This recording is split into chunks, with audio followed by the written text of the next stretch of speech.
Once again, weekly cybersecurity web briefing. Cybersecurity attacks are obviously going way up, and we want to make sure that you have the information so you can be prepared for that.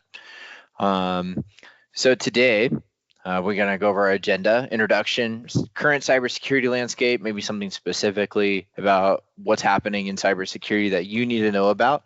And then we'll go over recent cyber attacks and breaches, some coverages on a few of those items, cybersecurity best practices, anything in regard to the FTC safeguards, compliance changes, and how that may affect you, and then closing statements.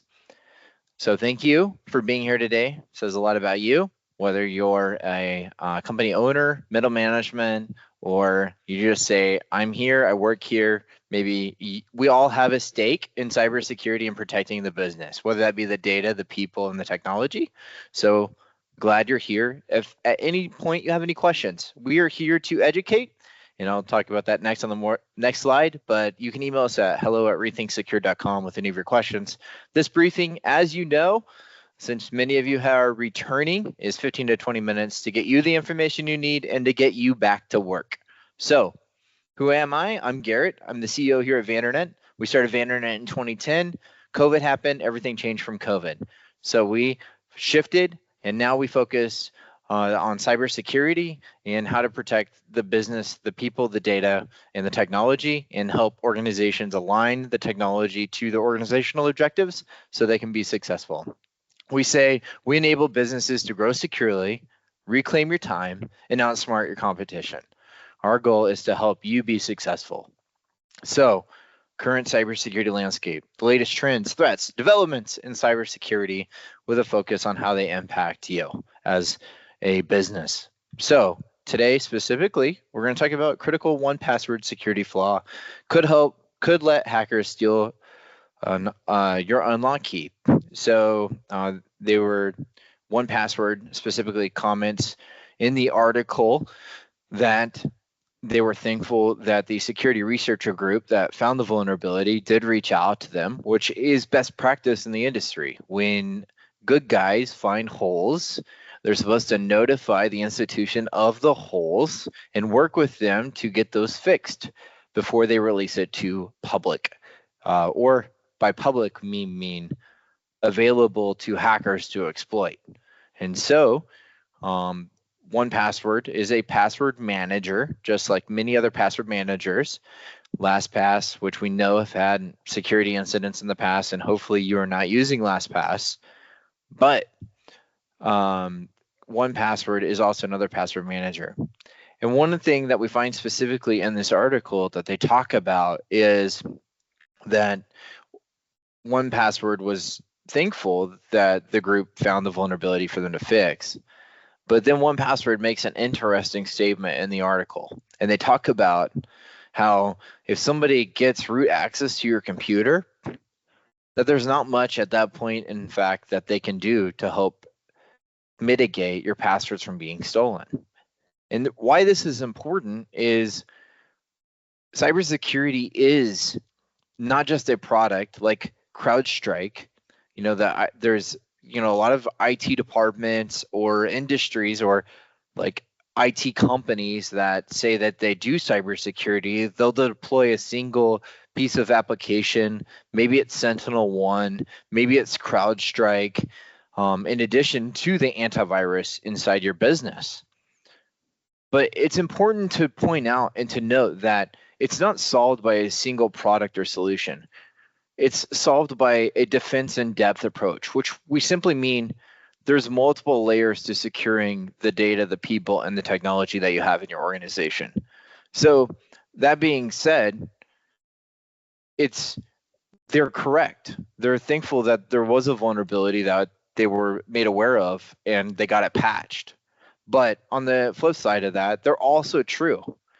If hackers have the ability to get on your computer, they have the ability to do a variety of things to then further compromise not only your passwords, because we said months ago that any application on your computer can do whatever you have the ability to do. So if you have access to log into 1Password, you do log into 1Password, they inherently have access to all your passwords. So that's why it's important that you're thinking holistically. How do we do cybersecurity on a layered approach instead of, oh yeah, we're going to check this box and install this piece of software. So be thinking about that. If the hackers do get a hold of your computer or a computer, maybe not your computer in your entity, what are the ramifications of that? And are you truly executing a least privileged model, which means unless there's a specific valid reason that that individual can do X, Y, and Z, they shouldn't have access to it. So recent cyber attacks and breaches. We're going to analyze notable cyber attacks, data breaches, highlighting key takeaways and lessons learned. So recently, a city experienced a hack. And the city is a very known city in Columbus, Ohio. Columbus in Ohio. And they recently had hackers come into their systems and exfiltrate data. Well, in the article we found released, hackers release reams of stolen Columbus data on the dark web. And in this article, I'll pull it up for us. 1 second. And in this article, we read foreign attackers, a group called, I can't even say that name, have begun releasing data stolen from the city of Columbus's servers on the dark web. It says that, remains mums of like how it may affect city workers, members of the public, and information. So CMIT, a franchise IT company, said I can confirm that some of that data has been released. What they're seeing is lots of users' profiles, backups from their computers, and a bunch of database backup files that were probably taken from the servers have been released on the dark web.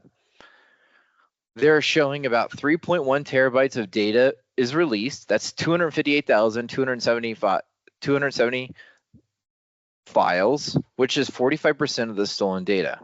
And which is interesting here because if we look at this article, what it means is they think that the other 55% was actually sold.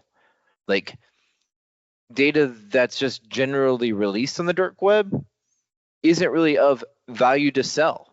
So that means that the other potential 55% of the data that was stolen out of the city of Columbus, Ohio, was stolen or was sold to other hackers. And what we find is then that is further than used to exploit probably members of the city or the city itself to create further issues. So this is a big deal, folks. Big deal.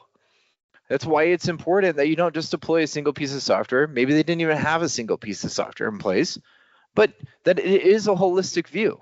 That's why we have a 5-stage journey, a 5-step that we take customers through to better secure their organization and implement over 150 individualized controls inside a network and the technology, because it's not a product that solves the problem. And a lot of people think it's a product, but it really is a comprehensive plan. If this happens, how do you respond? If this happens, how do you respond? So going next to the next article, Fortune 50 pays a breaking 75 million ransom demand. A Fortune 50 company paid $75 million. And you're like, don't worry about it. It's like some massive company somewhere else, right? Like New York, right? Or maybe like California. Well, let's check it out. Let's get to the details of the situation. The runaway success of an upstart ransom outfit called Dark Angels may well influence cyber attack landscape for years to come. Newsflash, if you pay cyber attackers a ransom, you pay hackers a ransom, guess what? They're going to keep hacking. It's like positive reinforcement. Oh, you do something bad? Here you go. You can get some money for it. This is a big deal. So a Fortune 50 company paid $75 million to its cyber attackers earlier this year, greatly exceeding any of the other confirmed ransom payment in history. The beneficiary of the payout is outfitted as Dark Angels. Dark Angels isn't just effective. In some ways, the gang turns out turns so much of what we thought we knew about ransomware on its head. Sure, there have been some big announcements forked over in the past. In 2021, an Illinois-based company, CNA, was reported to have paid an unprecedented $40 million. Guess what? This surpasses that amount. And Caesar's Palace paid nearly $15 million in ransom. But the problem is, in this particular case, it turned out to be $75 million. And the key is, like, I jokingly told the team this morning that I was going to talk about this particular incident. And I was going to have everybody pre-decide, put your hand out and slap your hand and say, no, we're not going to pay the ransom. We're going to predetermine. We're going to have a plan in place. We're going to know exactly how to respond to this specific situation. So going back to our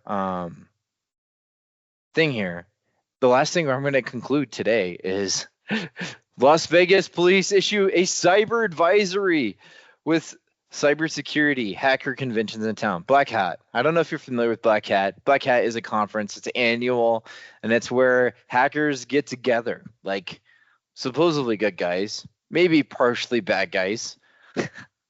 Who knows? Like, they get together in Vegas annually every year, and they show how they hack things, how they release vulnerabilities that they found throughout the year.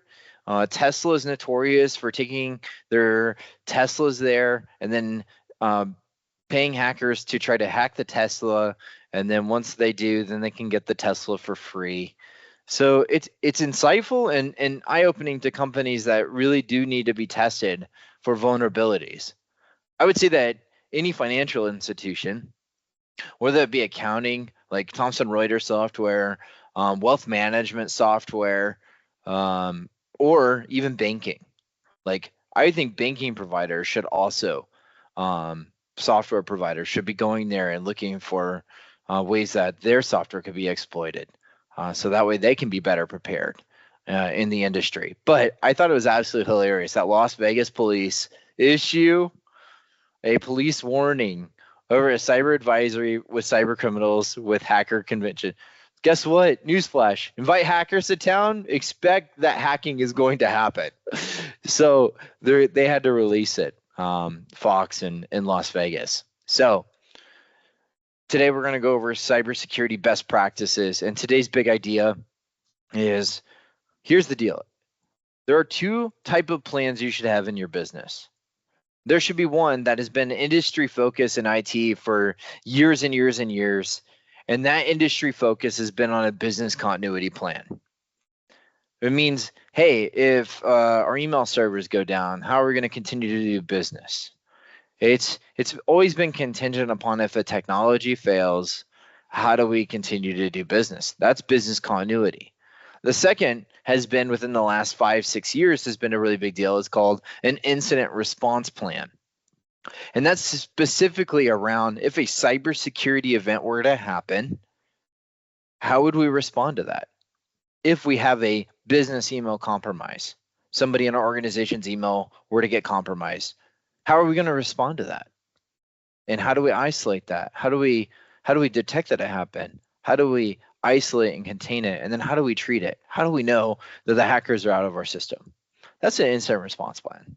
But one of the things that's been eye-opening out of this whole CrowdStrike thing is, what if the tools that you're implementing to keep the bad guys out are in fact the tools that end up taking down your systems?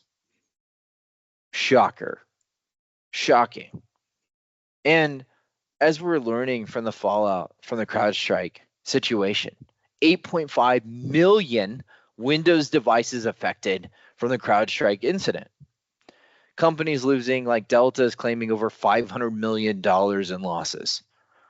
They're estimating it over $5 billion loss because of the situation. It was all because a tool that was manufactured to keep the bad guys out ended up becoming the problem itself, rendering systems completely useless for a period of time. So Now we need to go back to our incident response plans. Now we need to be reevaluating. And hopefully you have a strategic partner that you're already partnering with outside your local IT resources, whether that be like if you have internal IT, hopefully there's an outside partner that's bringing strategy and talking to you about cybersecurity inside your entity. Or maybe you have an outside resource or partner because you don't have an internal IT department. And my question to you would be is to seek additional outside resources if that outside IT company does not have a cybersecurity competence, and ask hard questions in regard to what if their tools fail? What if they fall victim to a bad update like CrowdStrike? How are they going to respond to that? So we have to go back to our incident response plans and we have to ask these hard questions. What if it is our tools that we have installed on our computers, our business line applications that create from a bad update a system down situation? How are we going to respond to that? Is that a continuity thing or is that an incident response thing? I would argue that it's an incident, not a business continuity issue. It's really an incident. And the reason why it's an incident is you don't know if that situation was happened for good or it was a malicious actor in that particular case, because it is the security software that's responding.